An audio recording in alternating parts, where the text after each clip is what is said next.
Ce cri d'alarme maintenant de l'ONU et ces images que l'on n'avait pas vues depuis les années 80. 13 millions de personnes sont touchées par la famine dans la Corne de l'Afrique. En cause, la sécheresse qui touche cette région du monde depuis déjà au moins 3 ans. Le PAM, le Programme alimentaire mondial, réclame une action urgente. Sandrine Gomez.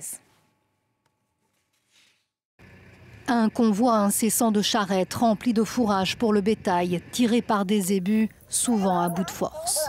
Car ici, dans cette région reculée du sud de l'Éthiopie, plus rien ne pousse à des kilomètres à la ronde. Ces sacs de maïs du Programme alimentaire mondial sont désormais synonymes de survie. Il n'a pas plu depuis 2 ans, raconte cet éleveur. On n'a pas eu les 2 dernières saisons des pluies, on n'a jamais connu ça. Il n'y a plus que des tempêtes de poussière. On a peur qu'elles nous recouvrent et qu'elles deviennent notre cimetière. Des images de famine jamais vues depuis des décennies. Selon le PAM, la Corne de l'Afrique vit sa pire sécheresse depuis les années 80. Plus d'eau, plus de culture et désormais des flots de déplacés. Ces scènes se répètent dans toute la Corne de l'Afrique. Aux abords de Mogadiscio, la capitale somalienne, pour un peu de nourriture, ils ont afflué par milliers dans ce camp. Nous avons passé 8 jours sur la route. Nous avons souffert et des personnes sont décédées. 2 femmes qui nous accompagnaient pendant le voyage sont mortes de faim.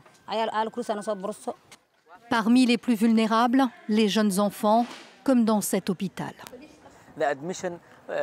Les admissions ont fortement augmenté, de même que le taux de mortalité des enfants qui souffrent de malnutrition sévère.